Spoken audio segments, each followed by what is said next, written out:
Good morning, everyone. I'm so happy to see you again. It's the Christmas season, and I have a few friends who are stopping by later today. I thought it would be fun for us to make a few simple appetizers and a Christmas cocktail. Today, we are making a savory sweet goat cheese and candied bacon crostini, miniature chicken meatballs with a glorious sweet and sour dipping sauce, my signature appetizer of jam and brie in braided puff pastry dough, and a delightfully refreshing Cranberry Christmas punch. I already have my apron on. Let me finish my coffee, and then we can get cracking in the kitchen.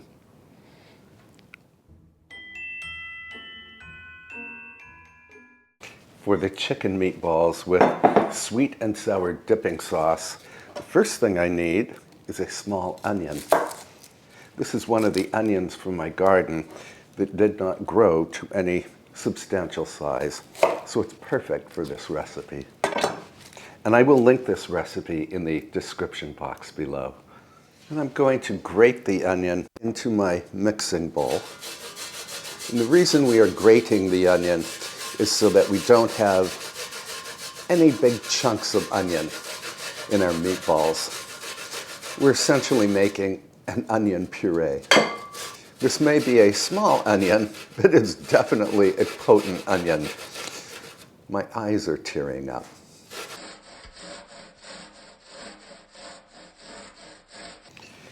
Then I need 1 pound or about 500 grams of ground chicken. This is ground chicken breast. 3/4 of a cup of panko breadcrumbs. I didn't have quite enough panko, so I'm adding some regular seasoned breadcrumbs here. And in you go. A shower of garlic powder. Or you could use 1 clove of fresh minced garlic. 1 large egg. 1½ teaspoons of Worcester sauce. Going to eyeball this.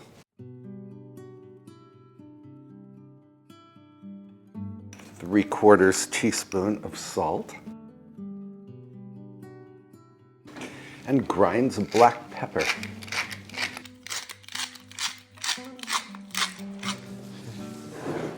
Now we can mix this. I'm going to wear food prep gloves because, well, raw meat.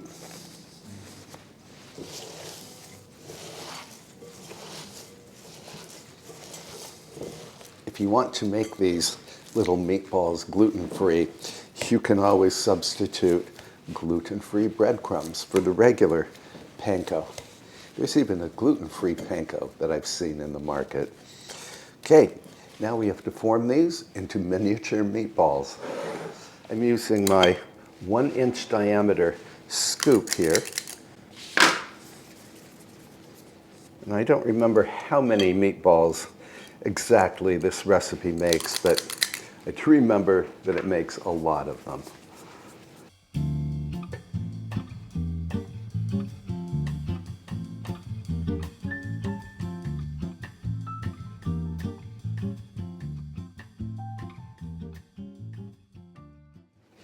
By the way, these meatballs freeze perfectly well, so you could either freeze them unbaked or bake them first and then freeze them.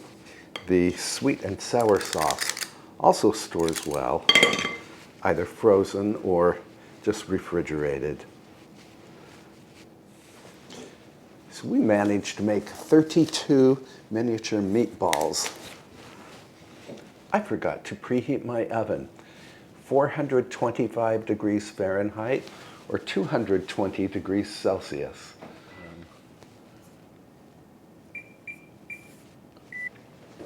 I'm going to pop these into the preheated oven until they are done and nicely browned. About 20 minutes.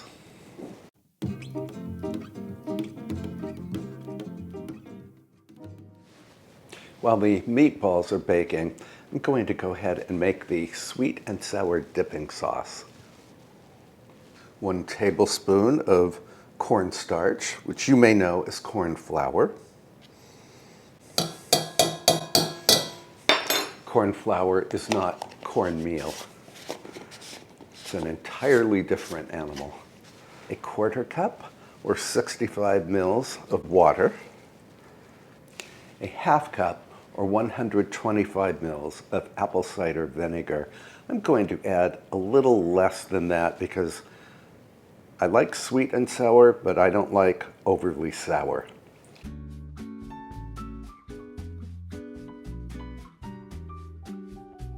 A 1/4 cup or 65 mils of regular tomato ketchup. And a tablespoon of soy sauce, or you could use gluten-free tamari. Going to give this a quick whisk.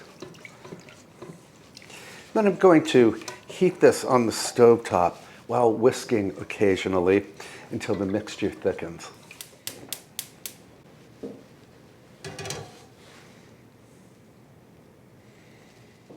And our sweet and sour sauce was ready in probably fewer than 5 minutes. It's nice and thick.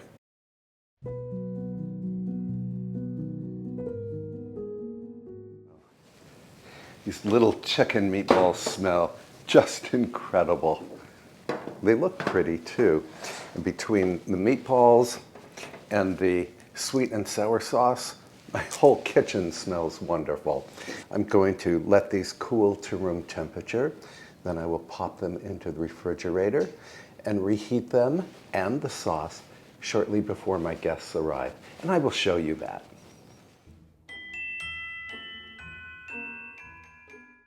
So for this puff pastry appetizer with jam and cheese, I'm using Brie, which I'm going to cut into little rectangles.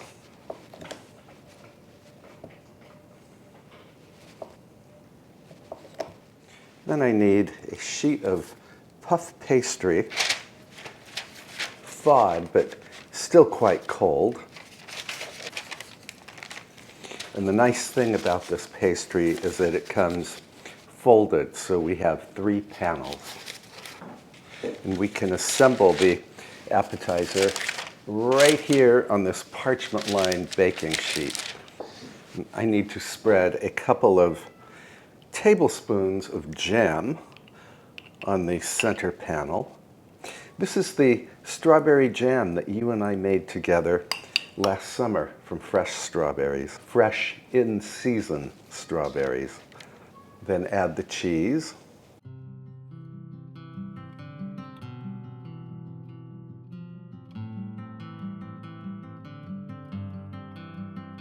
I want to make a braid design, so I'm going to cut 1-inch strips on each of the outer panels.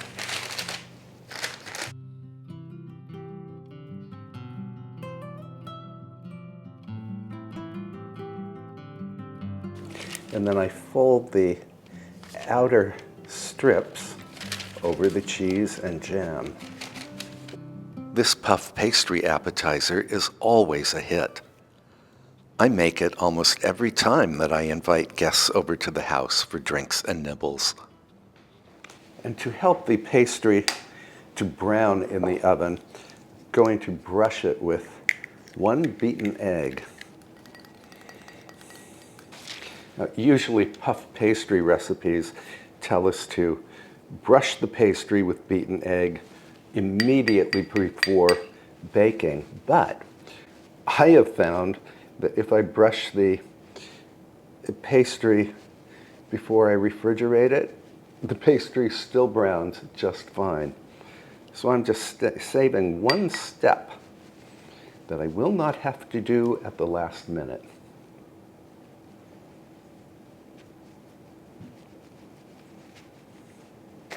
Going to add some slivered almonds.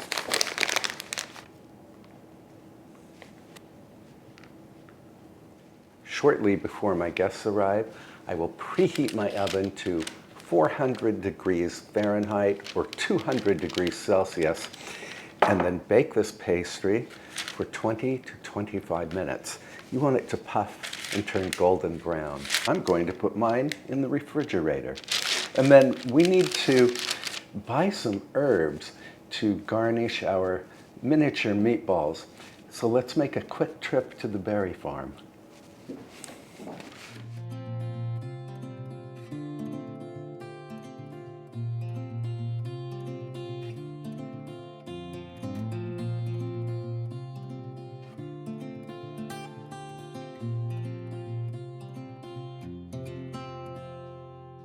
I ain't afraid of the dark, 'cause once you let the light in, you won't see the beautiful stars shining down from afar. No, I ain't afraid of the dark. I don't mind the rain.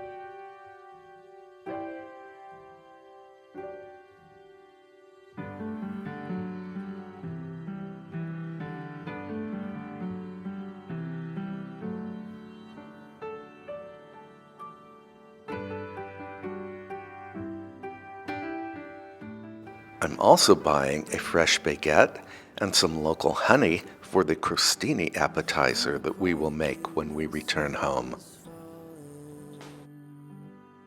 And from every window shines a light.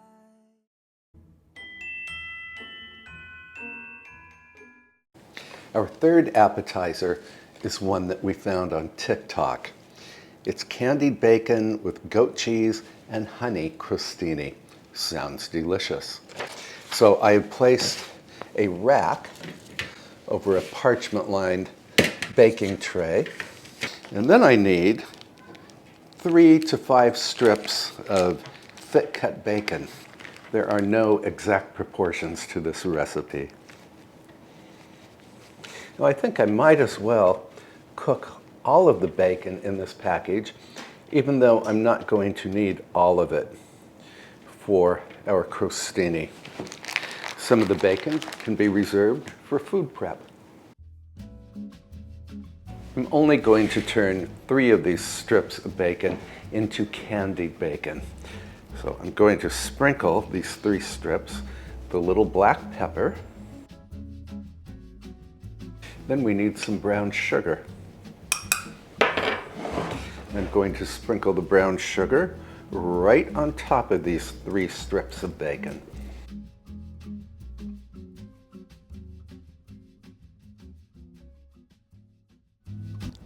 Cook the bacon until it browns and crisps, usually 20 to 25 minutes.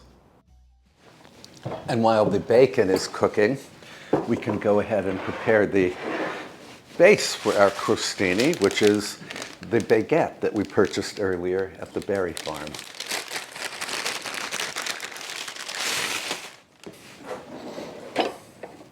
My favorite bread knife.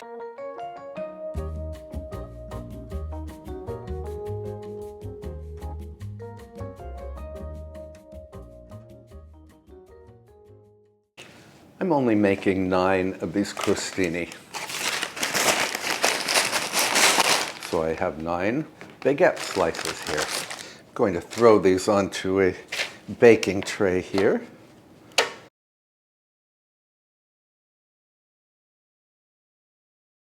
And I'm going to give them a little drizzle of olive oil.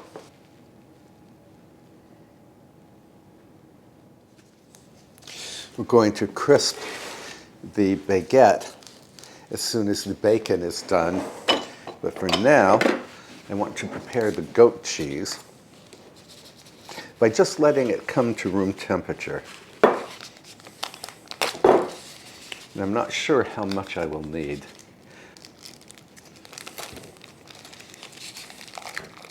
I just need this to come to room temperature so that I can stir it later so it will become spreadable.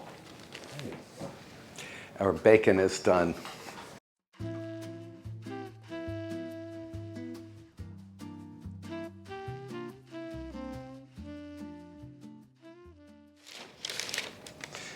So the bacon won't stick to the wire rack here. I'm going to transfer it to a sheet of parchment.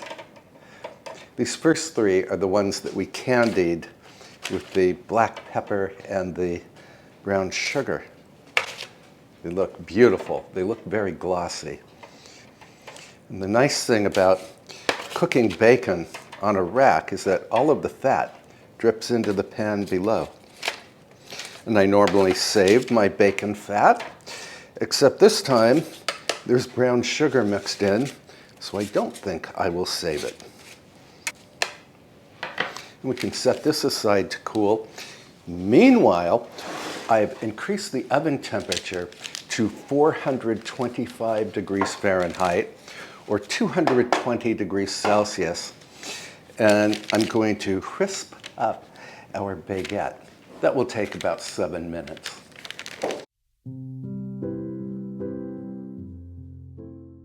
While the baguette slices are crisping and lightly browning in the oven, I'm going to go ahead and stir up the goat cheese. You really need to bring goat cheese to room temperature to make it spreadable. And before we do anything else, let's go light a fire in the dining room fireplace.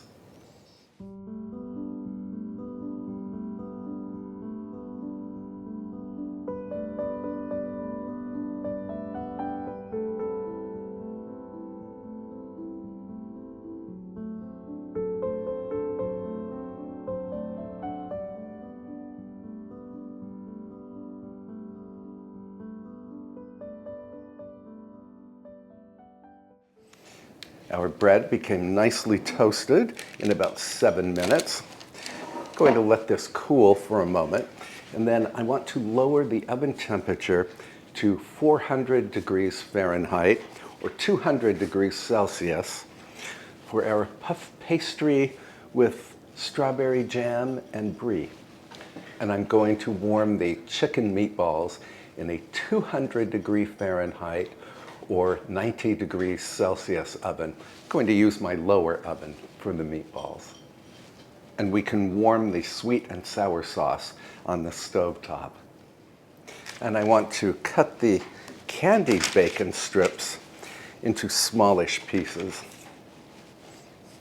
Remember all of the bacon that was on this tray? Lisette and I have been eating that bacon. My dog Avery had some of that bacon too. And for quality control, excuse me, for quality control, I need to try one of these pieces of candied bacon.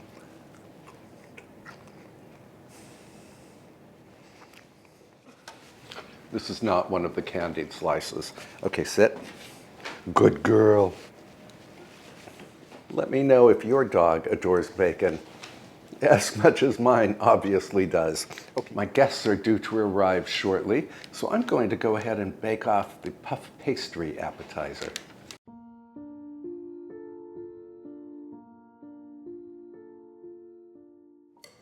I'm spreading the crostini with the goat cheese, and it's spreading very easily. This is a nice rustic type of appetizer.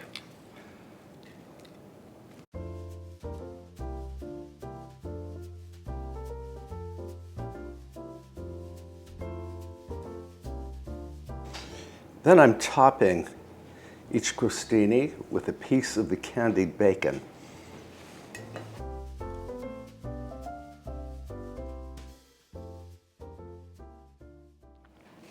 This is the local honey that you and I bought together at the berry farm earlier.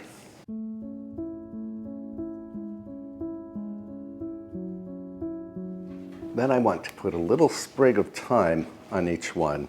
And I'm only using the tips from the thyme because I don't want anyone to bite into a woody stem. Yeah, these are for the guests. These are for Lisette and I to taste test.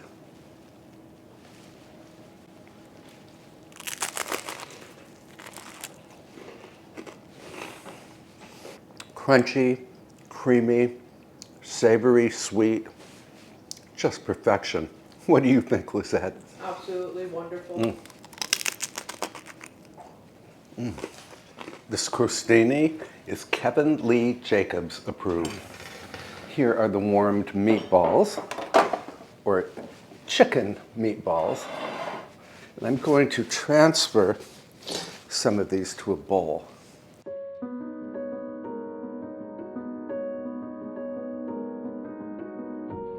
Then we can spoon some of the warm sauce over the meatballs.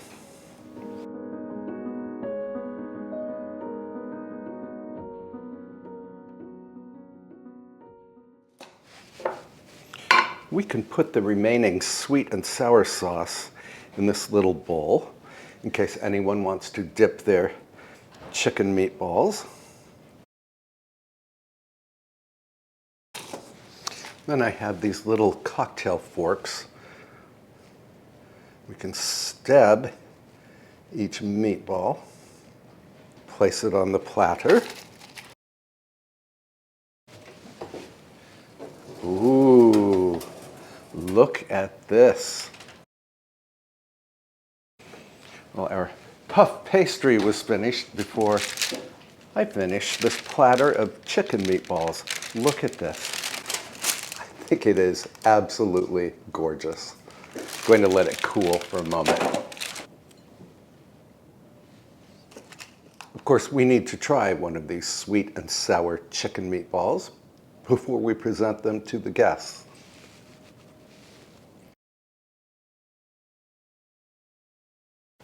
I love them. I want to garnish the chicken meatballs and also the platter with some snips of chive. My guests absolutely adored these miniature meatballs. Next time, I will have to double the recipe. For easy slicing, I'm going to put this puff pastry appetizer on a board. I love puff pastry because it never misbehaves. It always puffs up and browns beautifully in the oven. So the last thing we need is our Christmas punch. And I will put a link for this Christmas punch in the description below. It is not my recipe. So I need some orange slices, cranberries. I have, or I used to have, a ginormous punch bowl that my mother-in-law gave me. I can't find it. So I'm using the smaller bowl today. One of the ingredients in this punch is dry champagne or Prosecco. Happy New Year. Actually, it's not even Christmas yet. Ice, 100% cranberry juice, the Prosecco or champagne, apple cider, ginger ale, and dark rum or brandy. I'm using brandy. Going to give this a quick stir. And then we add the orange slices and the cranberries.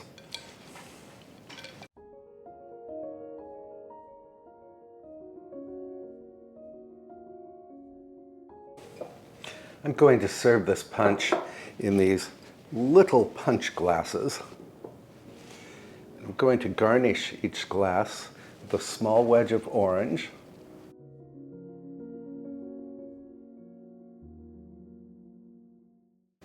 My guests have actually arrived already, so I need to take off this apron and bring everything into the dining room. And I think they are going to be very happy with their Christmas punch and appetizers.